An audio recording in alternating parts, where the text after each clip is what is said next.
Everyone believed I had thrown away my only chance of surviving the game the moment I chose the strangest power. By the time it finally ended, they realized that single choice had rewritten the fate of every survivor.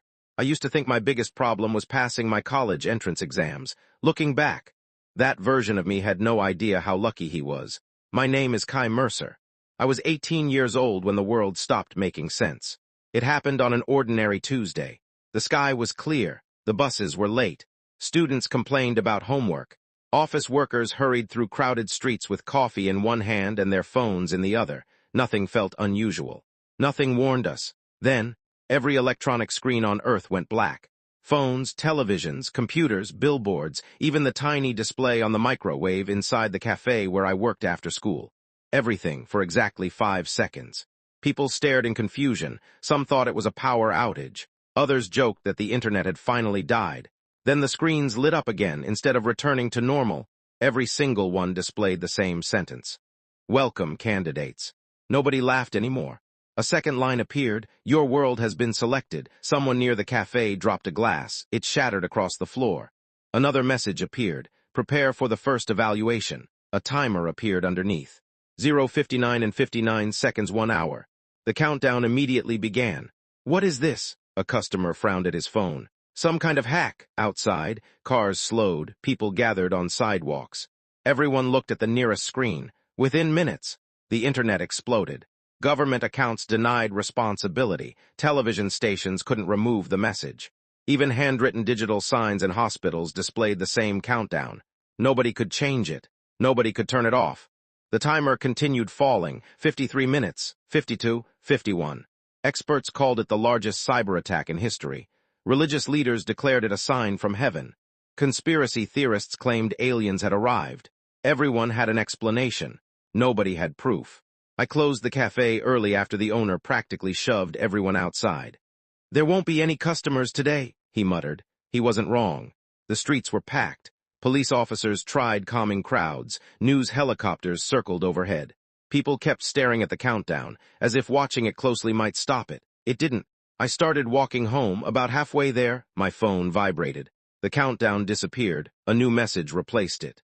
All candidates must be present. What? The words vanished. A map appeared, one glowing dot, my location. Then, a bright line stretched toward the city's largest football stadium. Thousands of other dots moved in the same direction. The message changed again. Arrival is mandatory. A man beside me scoffed. I'm not going. His phone chimed. He turned away. 3 steps later, he froze. Blood streamed from his nose, then his ears. He collapsed without making another sound. People screamed. Someone rushed toward him before anyone reached him. His body dissolved into black dust. Gone. The entire street fell silent. A new notification appeared. Failure to follow the rules RESULTS in elimination. Nobody questioned it after that. The crowd started moving. Not because we wanted to, because we just watched what happened to someone who refused. The stadium had never held so many people. The parking lots overflowed. The roads surrounding it became seas of humanity. Military vehicles blocked intersections. Soldiers pointed rifles at the empty sky. I wasn't sure who they expected to fight. By the time I reached the entrance, the timer showed less than 2 minutes. I squeezed through thousands of frightened strangers until I found an empty seat high in the stands. The entire field below was filled with people. Children cried. Parents held each other. Some prayed, others cursed. A little boy asked his mother if they were going to die. She couldn't answer. The countdown reached 10. The stadium became completely silent. 9, 8, 7, nobody breathed. 6, 5, 4, 3, 2, 1, 0. Everything disappeared, not faded, not exploded, disappeared. The stadium, the people, the city, the sky, even the ground. For a brief moment, I floated in complete darkness. Then a voice echoed everywhere. It wasn't loud, yet somehow, it sounded as though it spoke directly inside my mind. Welcome! Thousands of lights appeared around me. Each one contained a person. Everyone floated inside transparent spheres. Millions of spheres stretched endlessly in every direction. I couldn't even see where they ended. So many. The words escaped before I realized I'd spoken. So your world still measures numbers, the voice said calmly. Good. A figure appeared, tall, dressed in an immaculate black suit. Its face remained hidden beneath a white porcelain mask without eyes or a mouth. It somehow looked at everyone simultaneously.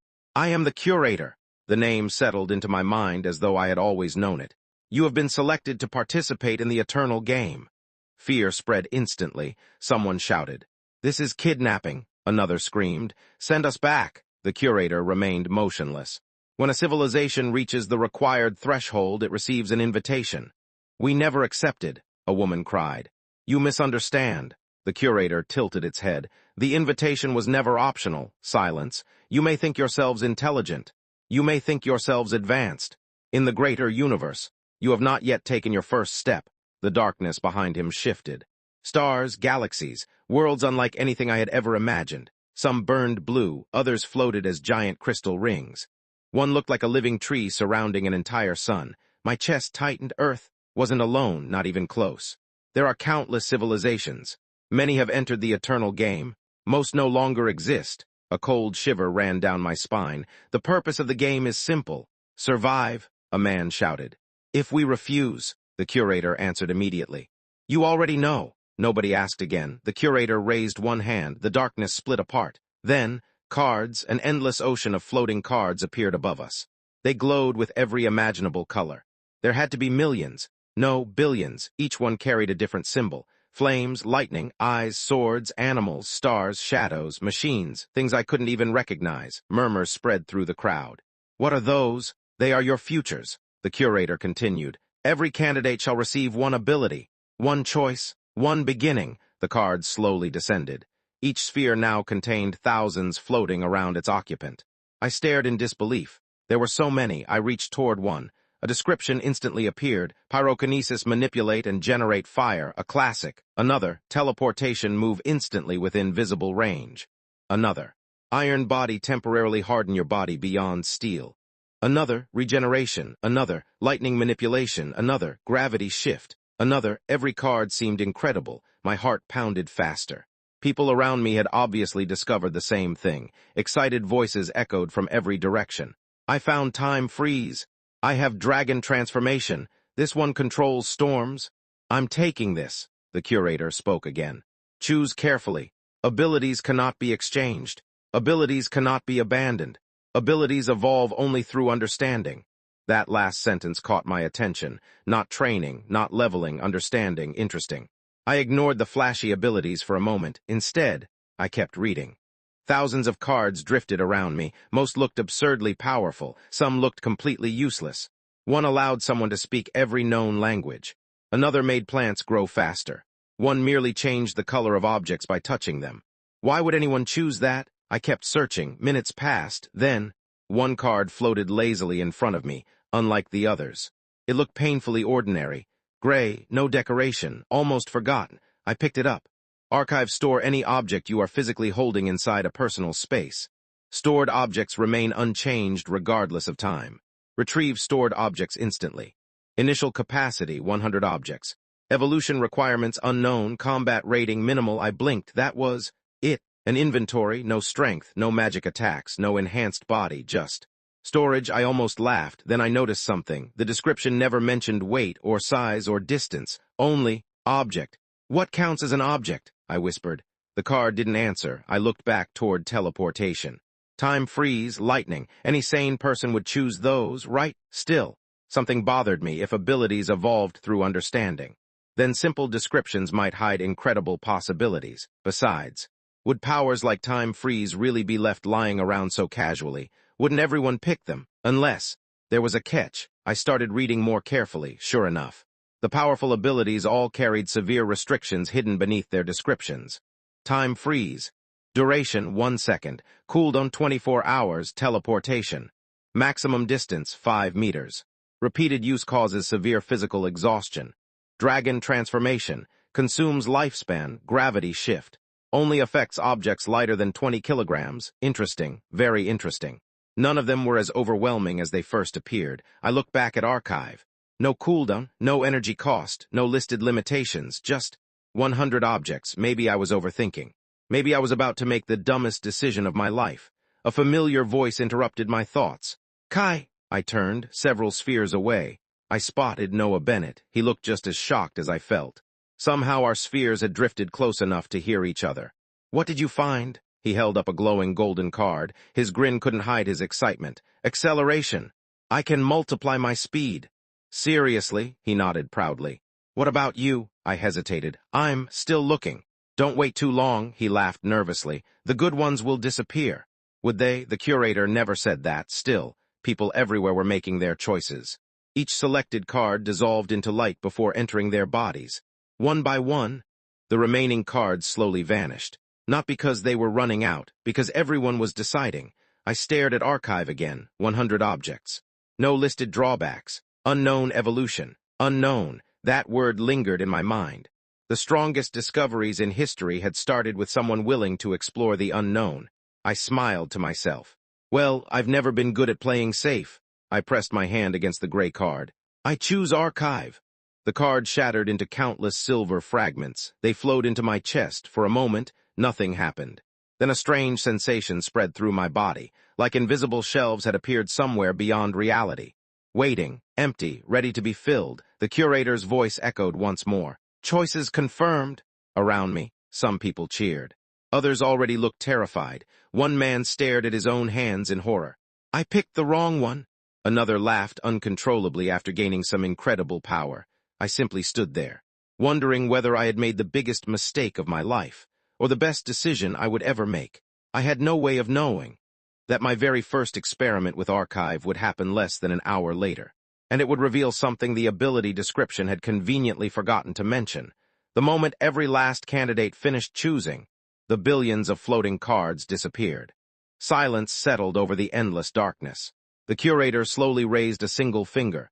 Your first lesson. You understand nothing. The space around us cracked like shattered glass. The transparent spheres vanished beneath my feet. For a heartbeat, I fell. Wind roared past my ears. Then my boots slammed onto solid ground. I stumbled forward, catching myself before I fell face first into the dirt. Warm sunlight greeted me. A cool breeze carried the scent of pine trees. I looked up. A forest stretched as far as I could see. Trees taller than apartment buildings surrounded a massive clearing. Grass swayed gently beneath my feet. It almost looked peaceful, until I noticed the thousands of frightened people scattered across the clearing. Everyone had arrived, just not together. Kai, I turned. Noah pushed through the crowd with a relieved grin. You idiot. I thought we'd been separated. I was starting to think the same. He punched my shoulder lightly. Guess we got lucky. Maybe, or maybe the game wanted us closed together. Nothing about this place felt random anymore. Around us, people began checking their bodies. Some screamed in excitement after discovering they could activate their powers. Others looked disappointed. A bald man laughed as tiny bolts of lightning danced across his fingertips.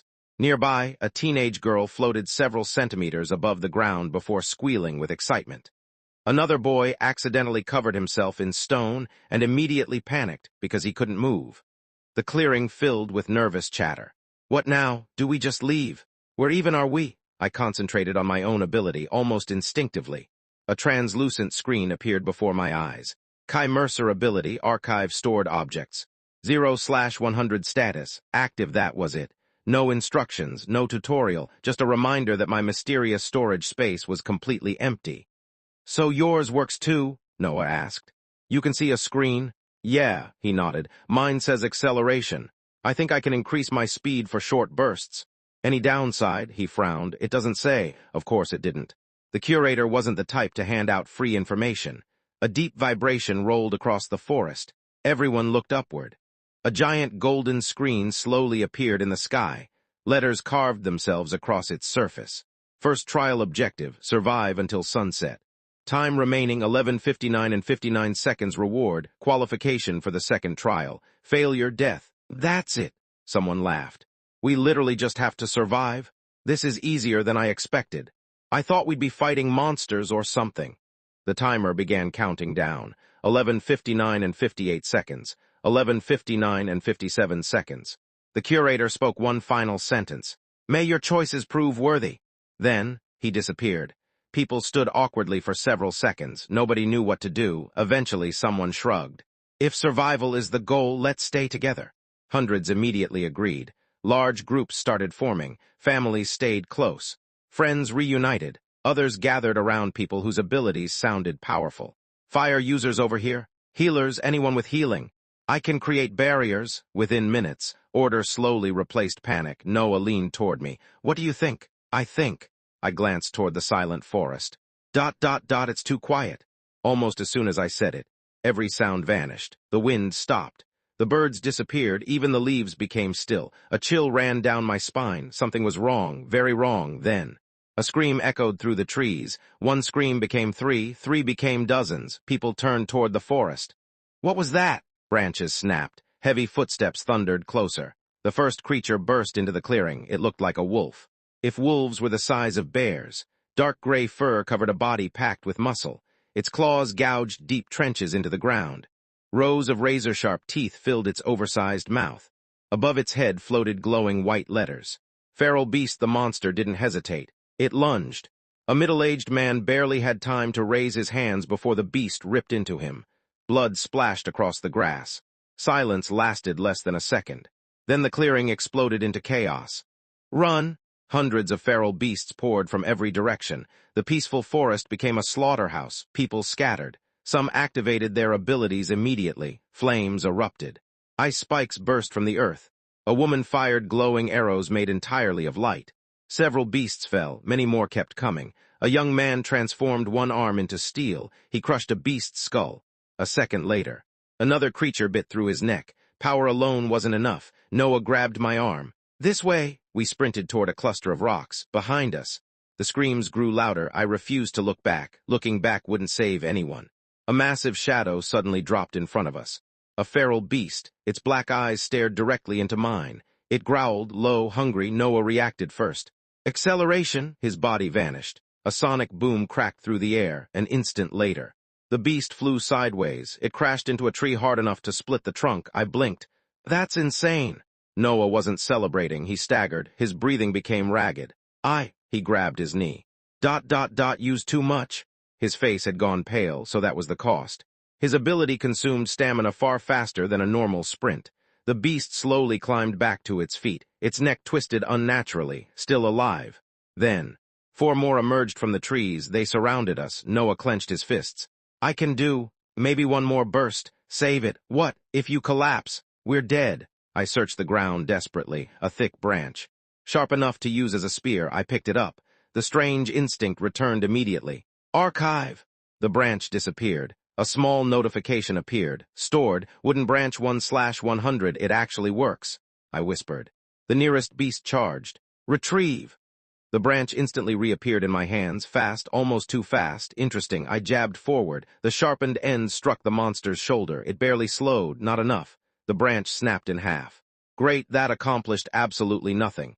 The monsters advanced together. My heartbeat thundered in my ears. Think there had to be something I was missing. The branch. I stored the broken half again, retrieved it, stored it, retrieved it. Again.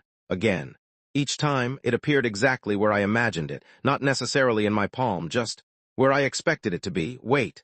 An idea flashed through my mind. The lead beast opened its jaws. Instead of imagining the branch returning to my hand, I imagined it appearing directly in front of the creature's face. Retrieve!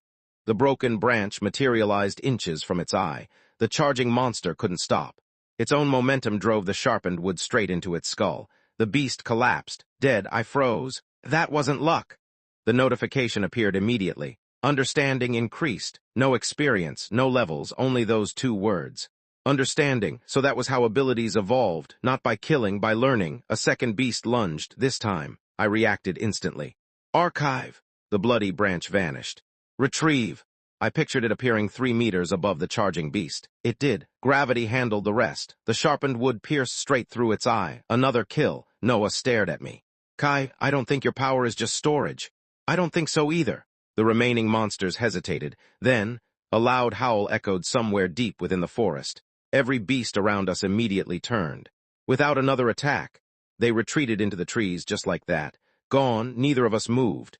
My legs suddenly gave out. I sat heavily on the grass. My hands were shaking, not from exhaustion, from what I'd just done. I killed them, I whispered. Noah sat beside me. You also kept us alive. There wasn't much comfort in those words. A notification appeared before both of us. Trial progress survival rate, 81% time remaining. 11:32 and 17 seconds, my stomach tightened. 19%. Dead already, and less than half an hour had passed. A soft rustle came from behind us. We spun around immediately.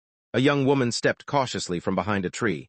Long black hair, gray eyes, calm expression, despite the blood on her sleeve. She looked surprisingly composed. She raised both hands.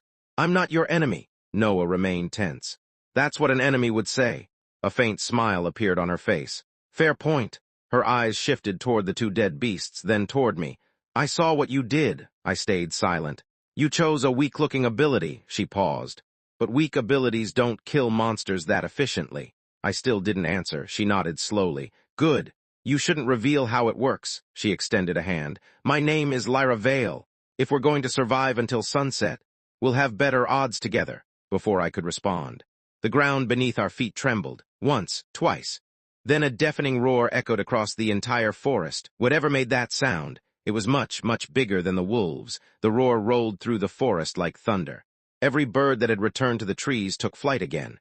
Even the feral beasts that had retreated moments ago answered with frightened whines instead of confident howls. That didn't seem like a good sign. Lyra lowered her hand. "You heard that too?" Noah forced a laugh. "I'd be more worried if I didn't." The ground trembled again, not continuously, rhythmically. Boom, boom, boom, something enormous was moving. A golden screen suddenly appeared in the sky.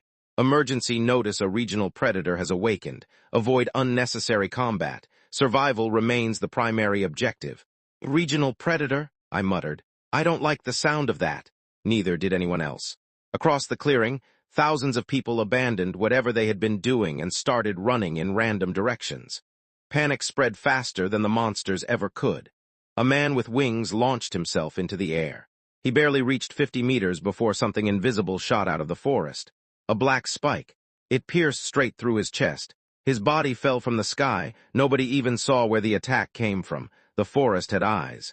We just couldn't see them yet. "Move!" Lyra's voice snapped me back. "We need cover." "Shouldn't we head toward the clearing?" Noah asked. "That's exactly where everyone else will go." She pointed toward the panicked crowd. "If something big attacks, it'll go where the prey is gathered." She had a point. Large predators hunted the easiest meals. Thousands of terrified humans standing together was about as easy as it got. We turned away from the clearing. The deeper forest swallowed us almost immediately. Towering trees blocked most of the sunlight. The air felt colder, the silence heavier. Nobody spoke for several minutes. Each of us listened for footsteps, or growls, or anything instead.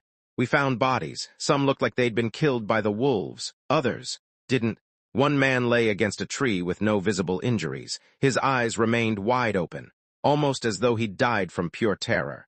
Another body had frozen solid. Ice covered everything within several meters. "No monster did that," Noah whispered. Lyra knelt beside the frozen corpse. "No," she pointed ahead. "Another candidate." Fresh footprints, human heading north. Someone with an ice ability. They were still alive. For now, I glanced around carefully. The forest floor was covered with stones, broken branches, sharp pieces of bark. Without saying anything, I began collecting them. Stone, archive, branch. Archive, sharp stick. Archive, again. Lyra watched me, preparing. "I don't know what counts as useful yet, but I know empty storage won't save me." She nodded. "Smart." After a few minutes, my screen updated. Stored objects: stone times 18 branches times 11 sharp sticks times 9 capacity 38/100. Interesting. It counted identical objects separately. Good to know. Noah looked over. "You're seriously filling it with rocks?" "Maybe. But I'd rather have 100 rocks than 0. He shrugged. "Fair enough." We continued walking. Half an hour later, the forest changed. The trees became thinner. The ground sloped downward. Water trickled somewhere nearby. "A river," Lyra said quietly, "a clean source of water for the first time since arriving." Something felt normal, too normal. We stepped into a small opening. A crystal-clear river flowed between smooth stones. Sunlight reflected across the water. It looked beautiful. Then I noticed something. No animals, not a single fish, no insects. Nothing. I stopped walking. "What?" Noah asked. I pointed. "The river. What about it?" "It's too quiet." The words had barely left my mouth. The water exploded. A massive creature burst upward. It looked like a crocodile, except its body was covered in dark blue scales that shimmered like metal. Its jaws were wider than a car. Rows of teeth snapped shut where Noah had been standing a split second earlier. He had only survived because he instinctively stumbled backward. "Move!" Lyra shouted. The creature lunged again. Its enormous tail smashed through a tree. The trunk shattered. Splinters flew everywhere. Above its head floated glowing letters. "River Devourer Wonderful." Apparently even the rivers wanted us dead. Noah activated acceleration. His body blurred around the creature. He punched its side. The monster barely reacted. Instead, it swung its tail. Noah flew through the air. He crashed into a tree with a painful groan. "Noah, I'm okay." His voice suggested otherwise. The river devourer turned toward him. It recognized the weaker target. I grabbed a large stone from the ground. Archive, stored, retrieve. The stone appeared directly above the monster's head. It bounced harmlessly off its thick scales. Seriously? Not even a scratch. Too much armor. Think its eyes, its mouth, anywhere unprotected. The monster opened its jaws. A low growl echoed from deep inside its throat. I smiled. "There you are." Archive, retrieve. The fist-sized stone appeared inside its mouth. The creature bit down instinctively. Crack! The stone shattered between its teeth, but nothing else happened. The monster wasn't hurt. It simply spat the broken pieces onto the ground. That was disappointing. It charged too fast, far too fast. Lyra suddenly stepped forward. For the first time, she activated her ability. She touched the ground. Silver lines spread beneath her fingers. The earth rippled. A thick wall of stone erupted between us and the monster. The devourer slammed into it. The wall cracked, but it held. I stared. "So that's your ability," she smiled faintly. "Earthcraft. I shape natural stone. Useful, very useful." The wall wouldn't last long. Cracks spread rapidly. "We need another plan." Noah slowly stood. Blood trickled from the corner of his mouth. "I've got one burst left." I looked toward the river, then at Lyra, then at the monster. An idea formed, risky, very risky. "Lyra, can you raise a pillar? How tall?" 5 meters, she frowned. "I think so." "Noah, when I say now, hit that thing with everything you've got." He grinned despite the blood on his face. "I was hoping you'd say that." The stone wall shattered. The river devourer burst through. "Now!" Lyra slammed both hands onto the ground. A massive stone pillar erupted beneath the monster. It launched the creature into the air. At the exact same moment, acceleration! Noah became a blur. His kick struck the underside of the monster's jaw, already airborne. The impact sent it even higher. Perfect. Archive. I stored the largest boulder beside the river. The effort made my head pound. A notification flashed. Stored, boulder 39/100 warning, object size approaching current limit. So there was a limit, just not one listed. Good. The river devourer reached the peak of its flight. It began falling, straight toward the river. Retrieve! The massive boulder appeared 10 meters above the water. Gravity did the rest. The falling monster collided with the falling boulder. The impact sounded like an explosion. Both crashed into the river. A giant wave surged outward. Water drenched the entire riverbank. For several seconds, nothing happened. Then, the river turned red. A notification appeared. River devourer eliminated. Understanding increased. Archive compatibility increased. I blinked. That was new. Another notification replaced it. Archive capacity increased. 100 right arrow 120 maximum object size increased. I couldn't help smiling. So that's how it evolves. Not by leveling, by discovering new ways to use it, and somehow. I had the feeling this was only the beginning. The glowing notifications faded. For a few seconds, none of us spoke. We simply stared at the river where the river devourer had disappeared beneath the crimson water. Then, a deep chime echoed inside my head. First evolution achieved ability. Archive understanding milestone reached new function unlocked. Categorized storage stored objects are now automatically organized. Mental retrieval speed increased. I blinked. Categorized. The moment I focused on archive. The shelves I had imagined before changed. Instead of one endless storage space, everything was neatly separated. Stones, wood, plants, each category contained exactly what I had stored. I didn't have to search anymore. The object I wanted immediately came to mind, like remembering where I had placed something years ago. Your expression says something happened, Lyra observed. My ability evolved. Both of them looked surprised. Already? Noah asked. I nodded. I unlocked something called categorized storage. Lyra crossed her arms. So abilities really do evolve through understanding. The curator wasn't lying. No, I glanced toward the bloody river. He just wasn't interested in explaining anything. Noah suddenly laughed. We're actually discussing ability upgrades after killing a monster the size of a truck. When did this become normal? It didn't, I answered. We're just adapting. That realization hit me harder than expected, less than 2 hours ago. I had been worried about exams. Now, I was discussing monster abilities like they were everyday life. Humans adapted frighteningly fast. A soft glow caught my attention.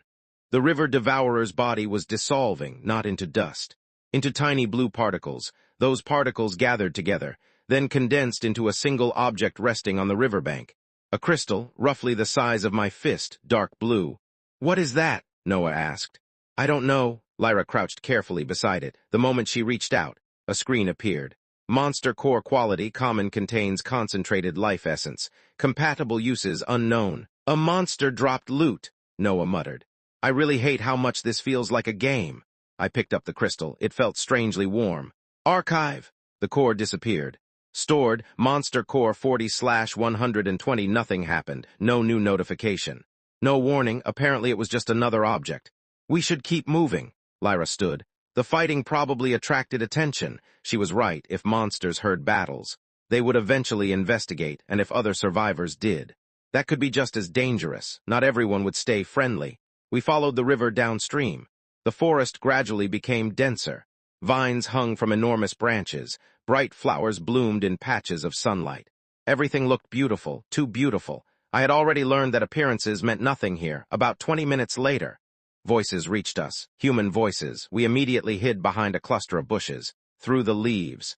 I counted 8 people, 5 men, 3 women. They had built a small camp beside the river.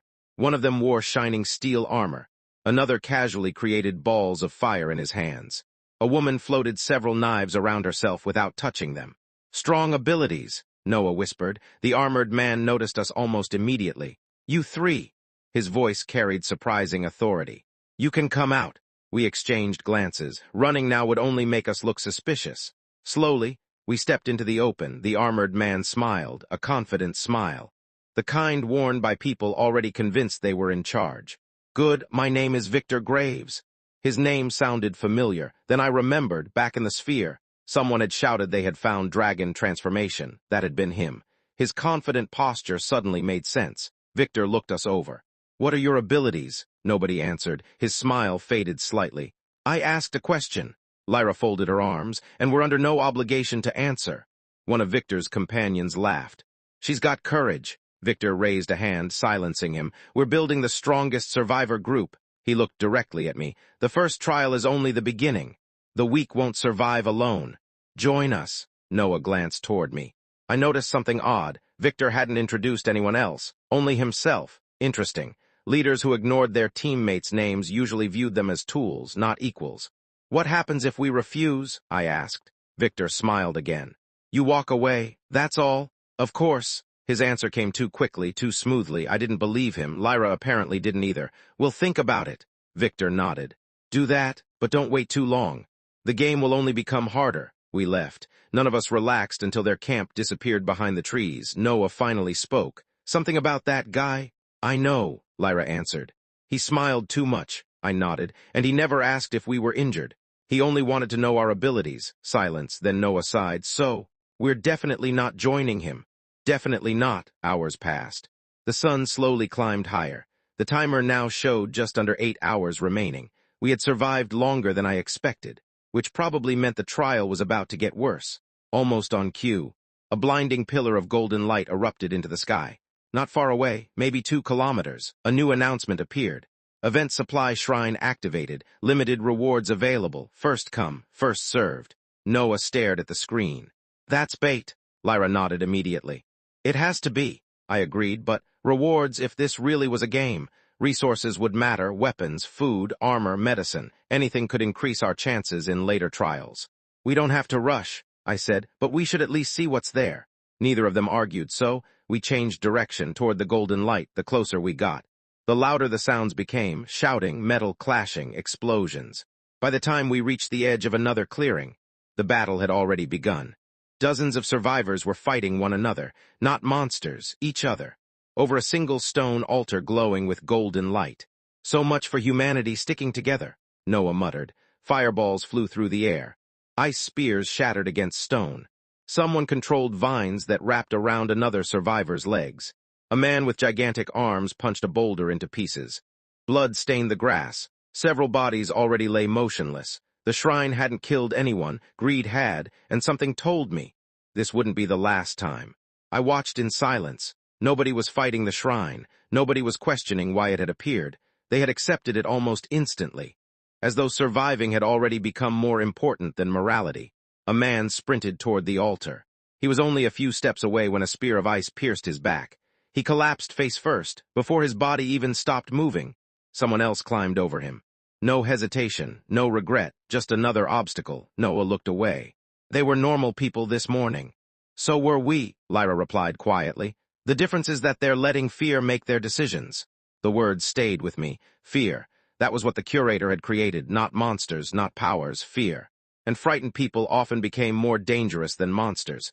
A scream echoed across the clearing. A woman using vines was struck by a bolt of lightning. She fell unconscious. The man controlling the lightning didn't even finish her. He ignored everyone else and ran straight for the altar. The reward must be important, I whispered. Or they believe it is. Lyra corrected. That's enough. I looked at both of them. We're not joining that. Noah nodded immediately.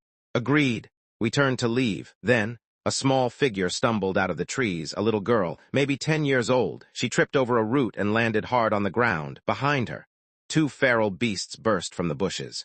She scrambled backward, tears streamed down her face. Help! Nobody in the clearing noticed, or nobody cared. Every survivor remained focused on the shrine. The monsters closed in. I didn't think. I ran. Kai! Noah shouted behind me. The nearest beast lunged. Archive! A sharpened branch disappeared from storage. Retrieve! It appeared directly beneath the monster's jaw. Its own momentum drove its throat onto the point. The beast collapsed. The second monster changed direction. Its black eyes locked onto me. Perfect. Come on! It charged at the last second. I sidestepped. A stone appeared directly under its front paw. The beast lost its footing. It rolled across the ground. Before it could recover, another sharpened branch materialized above its exposed neck. Gravity finished the job. Silence. The little girl stared at me. You came. I held out a hand. Can you stand? She nodded weakly. Her small hand trembled as she grabbed mine. My name is Emma. I'm Kai. She looked toward the clearing. My brother. Her voice broke. We got separated. Noah and Lyra finally caught up. Noah crouched beside her. What's your ability? She looked embarrassed. Glow. What? I can. She held out one finger. A tiny ball of warm white light appeared above it. It floated gently through the air. That's all. Noah blinked. Seriously? She nodded. Everyone laughed. My chest tightened. I knew exactly how that felt. People had probably laughed at Archive too. Yet, my strange ability had already saved 3 lives. Maybe hers could do more than anyone realized. Lyra knelt beside Emma. We'll help you find your brother. Emma's eyes widened. Really? As long as we can. She smiled for the first time. It was small but genuine. A loud cheer erupted from the clearing. We looked back. Someone had reached the shrine. The golden light surrounding the altar disappeared. A young man held a silver chest against his chest. I got it, he laughed. I actually. His sentence ended abruptly. A blade sliced cleanly through his neck. The silver chest fell into the grass. Standing behind him was Victor Graves. His sword dripped with blood, no hesitation, no warning. He simply bent down, picked up the chest, and smiled. Several survivors immediately protested. You killed him. He earned it. Victor looked around calmly. He was too weak to keep it. If he couldn't defend his reward, it was never his. Nobody answered, not because they agreed, because they were afraid. Victor slowly opened the chest. Golden light burst outward. Inside lay a single black sword. The moment he touched it, a notification appeared high in the sky. Unique equipment acquired. Shadow Fang owner Victor Graves. So, Lyra whispered, the game has equipment too. Victor lifted the sword. Dark mist surrounded the blade. He swung once. A nearby boulder split perfectly in half without touching it, just from the pressure. The survivors around him instinctively stepped backward. Victor laughed, a confident, satisfied laugh. Then, his eyes met mine across the clearing for a brief moment. Neither of us looked away. He smiled, not warmly, like a hunter spotting prey that had escaped once already. We should go, Lyra said immediately. I was thinking the same. We disappeared into the forest before Victor could approach. None of us spoke for several minutes. Finally, Emma broke the silence. He's scary. Yeah, Noah sighed, and somehow I don't think that's the last time we'll see him. Neither did I. The timer appeared again. Trial 1 time remaining, 6 hours 41 minutes remaining survivors.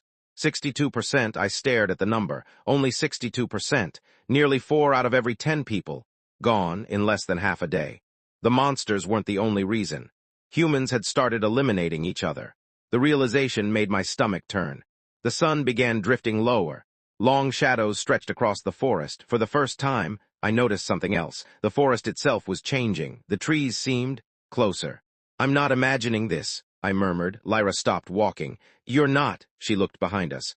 "I'm certain that tree wasn't there 5 minutes ago." Noah frowned. "The forest is moving," almost as if answering him. Branches twisted overhead. Roots slowly crawled across the ground. The path behind us disappeared. A new announcement echoed through the forest. The curator's calm voice returned. "The hunting grounds are entering their second phase. Survivors are advised to adapt."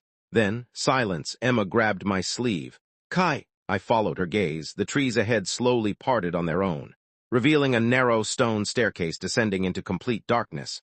There hadn't been a staircase there a moment ago. Above the entrance floated glowing white letters. Forgotten Ruins, no explanation, no objective, just an invitation. Or perhaps a trap. I had a feeling that whichever it was, our next step would change everything. Emma tightened her grip on my sleeve. "Do we have to go in?" I looked at the staircase. Cold air drifted upward from the darkness below. It carried a damp, earthy smell, like the ruins had been sealed for centuries. "I don't know." Noah picked up a small rock. He tossed it down the stairs. "We never heard it land." "That's," he swallowed. Deeper than I expected." Lyra crouched beside the entrance. Her fingers brushed the ancient stone. "It's real." "What do you mean?" "I mean this wasn't created a second ago." She traced faded carvings along the wall. "The stone is weathered. The erosion is natural. This place has existed for a very long time." That didn't make me feel better. If anything, it made things worse. Had other civilizations entered this world before us? Was this one of the places they had left behind? The curator never said we were the first participants. A golden notification appeared. "Optional area discovered. Forgotten Ruins difficulty. Unknown potential rewards. Unknown potential danger." "Unknown, everything's unknown," Noah sighed. "I'm starting to hate that word." "So am I admitted." We stood there in silence. The sun continued its slow descent. I checked the timer. Time remaining. 6:07 and 43 seconds. "We don't have enough time to wander forever," Lyra said. "If these ruins have shelter, they may be safer than the forest." She wasn't wrong. The monsters outside were becoming more active every hour.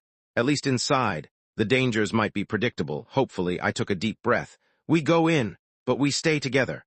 No one wanders off alone." Everyone nodded. I stepped onto the first stair. Nothing happened. The second. Still nothing. The deeper we descended, the darker it became. Fortunately, Emma's ability finally proved useful. She raised one finger. A soft white orb floated above our heads. It illuminated the staircase without hurting our eyes. Noah smiled. "Glow, huh?" Emma looked embarrassed. It's weak." "No," I shook my head. "It's useful. There's a difference." She smiled shyly. "I've never thought about it like that." We continued downward. After what felt like 10 minutes, the staircase finally ended. An enormous underground hall stretched before us. Stone pillars lined both sides. Ancient statues stood motionless against the walls. Most had crumbled. Others remained perfectly intact. None looked human. Some had 4 arms, others possessed wings carved from crystal-like stone. The ceiling disappeared into darkness. "This place," Lyra whispered, "is impossible." I agreed. No civilization on Earth could have built something like this. A faint metallic sound echoed ahead. Clink, clink, clink. We immediately froze. Someone else was here. I extinguished Emma's light with a gesture. Darkness swallowed us. The footsteps continued. Slow, careful, not a monster, too deliberate. A human silhouette appeared between the pillars, then another, 3 people, all armed. They hadn't noticed us yet. The tallest one whispered, "We searched this side. The boss said nobody leaves with treasure." Treasure? So we weren't the only ones who found the ruins. The 3 survivors split up. One headed directly toward us. I silently pointed behind a pillar. We slipped into cover just before he arrived. His footsteps stopped. "So dark," he muttered, a torch ignited in his hand. Fire ability, useful. He walked closer, closer. 5 meters, 3, 1. My heart pounded. If he walked around the pillar, we'd have to fight. Then, "Found anything?" someone called from farther away. "No," the survivor turned around. "I'm checking another section." He walked away. Only after his footsteps disappeared did I finally breathe again. Noah leaned close. "Boss, Victor," Lyra answered immediately. "It has to be." I nodded. "The shrine. He got the best reward. Now he's looking for more." Emma frowned. "So, bad people really survive too?" Nobody answered, because she was right. Good and evil meant nothing here, only survival. We moved in the opposite direction. The hall eventually opened into another chamber. This one was smaller. Circular, dozens of stone pedestals surrounded the room. Most were empty, except one, resting on the center pedestal, was a small bronze key. It glowed faintly. Another notification appeared. Ancient item detected, trial key. A key? Noah whispered. To what? No idea. I slowly approached. The room remained silent. No traps, no monsters. Too easy, far too easy. I stopped. Don't move, Lyra said suddenly.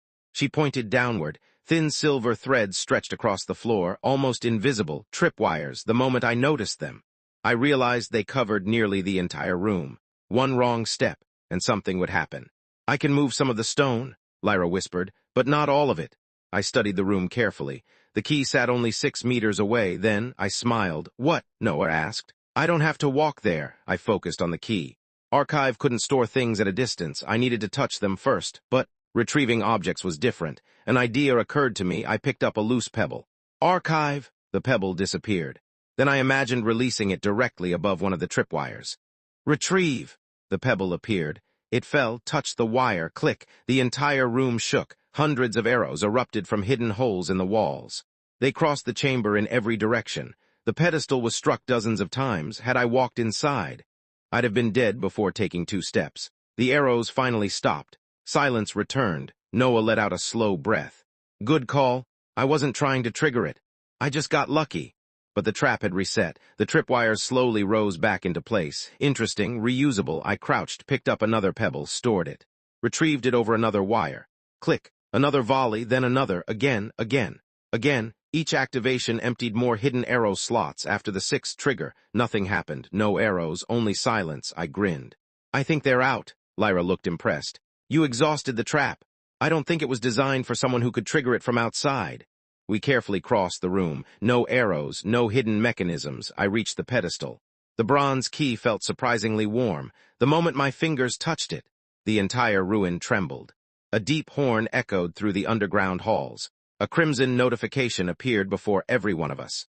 World event triggered, trial key claimed. Guardian awakening. Survive. Kai, Noah said slowly. Please tell me that wasn't your fault. A roar answered him, not from outside, from somewhere beneath the ruins. Stone cracked. Dust fell from the ceiling. Then, heavy footsteps echoed through the darkness, one after another. Each one shook the entire underground city. Whatever was coming, it had just woken up. And it sounded far larger than the river Devourer. We walked until the mountain disappeared behind the trees. Nobody spoke, not because we had nothing to say, because we were all thinking about the same thing, the trial key. It had nearly gotten us killed. Then, the moment it fell back into the hands of other survivors, they had turned on each other without hesitation. The curator hadn't ordered them to fight. He hadn't rewarded murder. He had simply placed a valuable object in front of desperate people. The rest, humans had done themselves. The forest gradually grew quieter. The sun dipped lower. Orange light filtered through the branches. I checked the timer. Trial 1 time remaining, 3:58 and 41 seconds remaining survivors, 55%, nearly half the candidates. Gone, already. Emma suddenly stopped walking. Did you hear that? We all froze. Hear what? She pointed deeper into the forest. Someone's crying. At first, I heard nothing, then, a faint sob, barely audible. Noah frowned. That doesn't sound right. It could be another survivor, Emma said. It could, Lyra replied. Or it could be bait.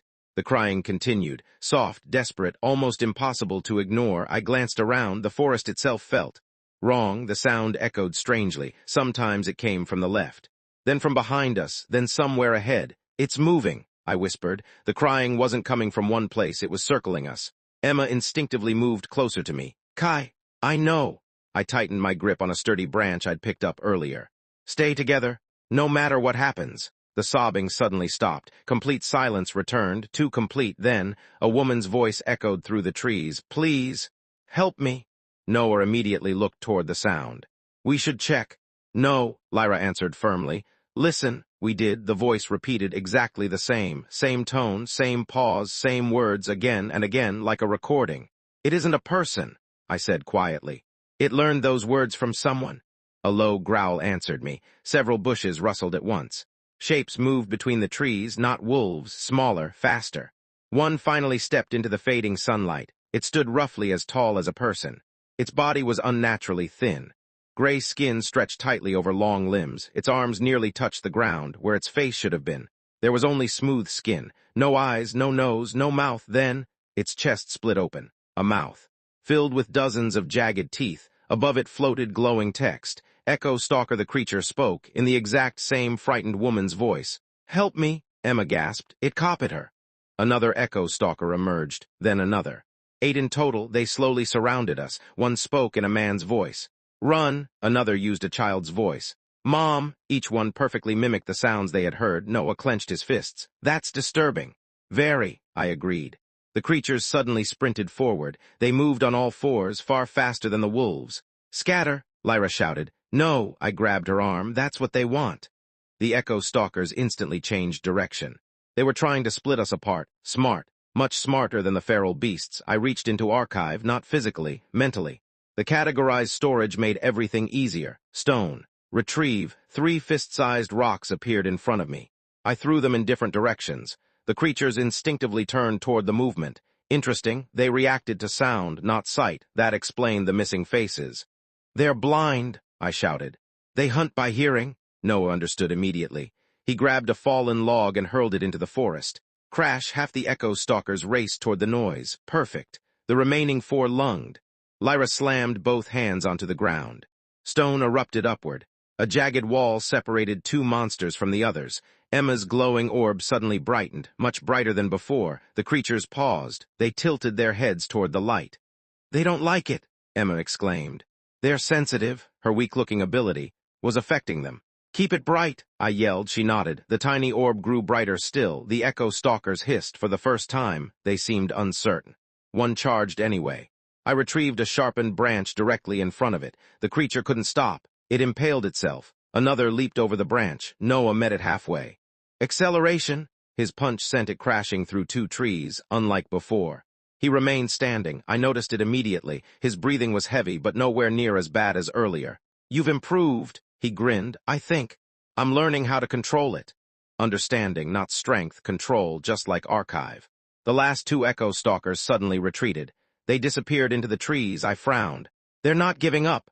As if to prove me right, the forest exploded with voices. Hundreds of voices, children crying, people screaming. Friends calling for help, laughter, begging all at once.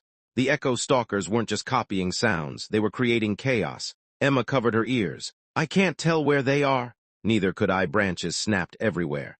They were running circles around us, waiting, searching for an opening. Then, one mistake. One Echo Stalker brushed against a bush behind me, just enough to make the leaves rustle.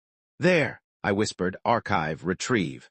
A heavy stone appeared 3 meters above the sound. A dull crunch echoed through the forest. The voices stopped, every single one. Silence. Then, the remaining Echo Stalkers fled, not strategically, in panic. They had decided we weren't worth hunting. A notification appeared. "Echo Stalker eliminated. Understanding increased." Another message followed immediately. "Archive evolution progress 31%. Progress?" I whispered. This was new, not an evolution, a percentage, meaning. The next evolution wasn't random. I could actually work toward it. Lyra looked at me.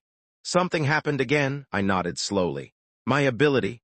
I think it just showed me that evolutions have milestones." Noah laughed. "Meanwhile, mine still refuses to tell me anything useful."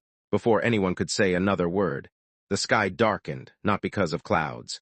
Because the sun had almost reached the horizon. A deep horn echoed across the entire forest. The curator's voice followed. "The final phase of the first trial will begin in 1 hour. Candidates, survive." Those single words carried more weight than ever before. Because somehow, I knew the last hour would be the hardest one yet. The announcement faded. None of us moved. 1 hour, just 1 more hour, after everything we'd already survived. That sounded almost manageable. Which was exactly why I didn't trust it. The curator never wasted words. If he had announced the final phase separately, it meant something was about to change. A cold breeze swept through the forest. The temperature dropped so quickly that I could see my own breath. Noah rubbed his arms. "It wasn't this cold 5 minutes ago." Lyra looked toward the sky. "The sun isn't setting normally." She was right. The golden light had turned a deep crimson. The entire forest looked as though it had been soaked in blood. Then, every living thing became silent, not just the monsters, everything. The curator's voice echoed one final time. "Final phase, hunt or be hunted." A golden screen appeared. Final phase rules safe zones, none monster activity, maximum special creatures release time remaining. 0:59 and 59 seconds, so much for surviving quietly. Noah muttered. A howl echoed in the distance, then another, then dozens. They came from every direction. Emma instinctively stepped behind Lyra. There's so many. We keep moving, I said. If we're surrounded, we're dead. We headed north, avoiding open ground whenever possible. The forest no longer felt like the same place. The trees seemed darker. The shadows stretched unnaturally long. Every few seconds, I caught movement in the corner of my eye, but whenever I turned, nothing was there. They're watching us, Lyra whispered. I know. A notification suddenly flashed before me. Nearby survivor count, 12. I frowned. What? Noah noticed my expression. What happened? My ability. It just told me there are 12 survivors nearby. Lyra's eyes narrowed.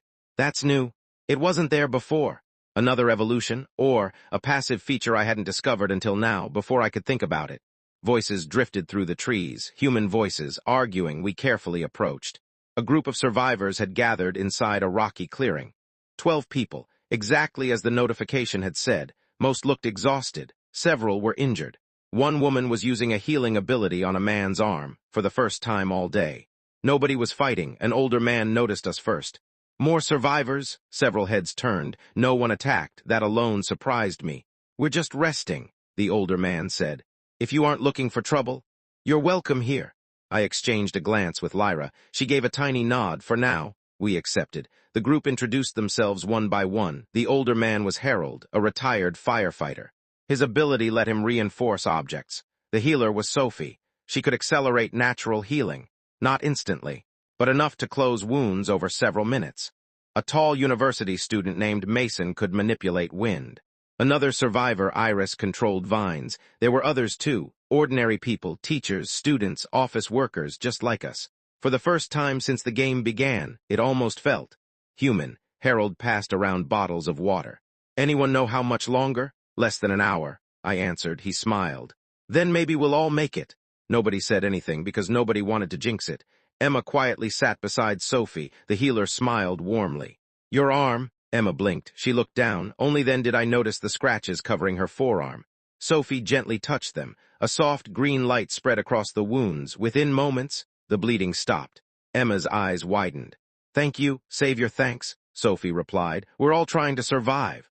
I watched the scene in silence. Maybe not everyone had forgotten kindness. Maybe there was still hope. Then the wind changed. Harold's smile vanished instantly. Get down! Before anyone could react, something crashed into the clearing, a body. It landed only a few meters away. The impact shattered the ground. I recognized him immediately. One of Victor Graves' teammates. His chest had been torn open. He was already dead. Silence. Then, footsteps, slow, confident. Victor stepped into the clearing. The black sword rested casually on his shoulder. 5 survivors followed behind him. Unlike earlier, their clothes were stained with blood. Victor smiled. There you are. Harold stood. We don't want any trouble, Victor chuckled. I know. That's the problem. Nobody understood. Victor slowly pointed his sword toward the sky. The trial ends in less than an hour. But only the prepared. ... deserve to survive the next one. Harold frowned. What are you talking about? Victor's smile widened. I discovered something. He looked directly at me. When survivors die, their monster cores don't disappear. My heart sank. He continued. And some abilities ... can absorb them. Silence. No, not silence. Fear.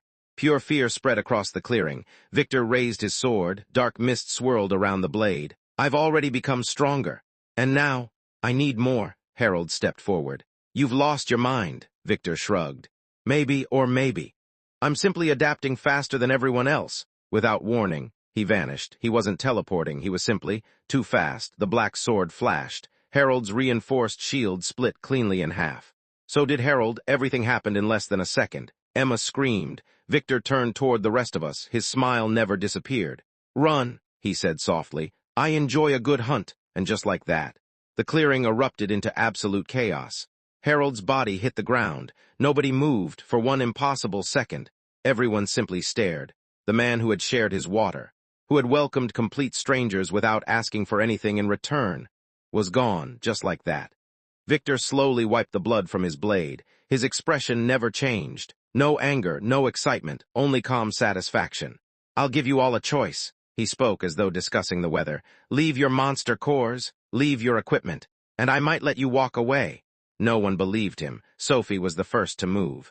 Everyone, run! The clearing exploded into panic. People scattered in every direction. Victor's companions immediately gave chase.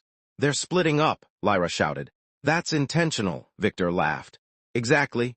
They can't protect each other forever. I grabbed Emma's hand. This way, we sprinted into the forest. Behind us, metal clashed, trees splintered. Screams echoed through the darkness. I forced myself not to look back. Looking back wouldn't help anyone. After several minutes, the sounds faded. Only our breathing remained. Noah leaned against a tree. I hate that guy. So do I replied. But hatred won't beat him. No, Lyra said quietly. Understanding might. Those words reminded me. The journal. I reached into archive. The ancient book appeared in my hands. Emma tilted her head. You're reading now? We finally have a moment.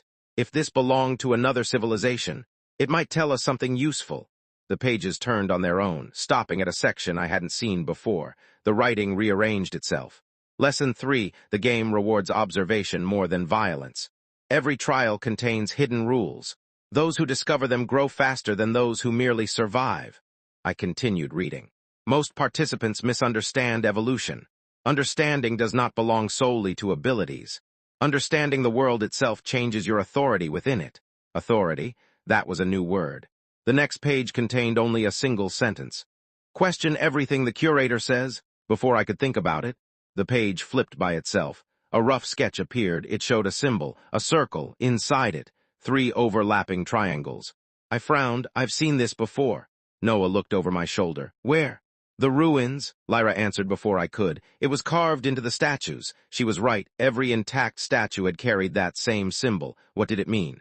A civilization, an organization, a warning. Suddenly, archive reacted. The journal glowed. Then, so did the monster core inside my storage. Both lights pulsed together. A notification appeared. Hidden compatibility detected. Ancient journal left right arrow monster core interaction available. ... interaction? I whispered. Noah blinked. You can combine things now? I don't know. I focused on the notification. It asked a single question. Proceed. I hesitated. This could be dangerous, or it could reveal something important. The journal belonged to people who already lost, Lyra said. If they left it behind, they probably wanted someone to find it. She had a point. I took a deep breath. Proceed. The monster core floated out of archive. So did the journal. The blue crystals slowly dissolved into countless tiny particles. Instead of disappearing, they flowed into the pages. The entire book began glowing. Then, words appeared that hadn't existed before. Common monster core successfully translated. Knowledge restored 1%. The next page filled with information. Feral beast classification. Low-class predator. Weakness, eyes, inner mouth. Poor hearing during a charge. Behavior pack hunter. Avoids stronger predators. My eyes widened. This is a bestiary, Noah grinned. Seriously, it gains information by consuming monster cores. Lyra smiled for the first time in a while. That is incredibly useful. Emma looked confused. So every monster we defeat can teach us something. Exactly.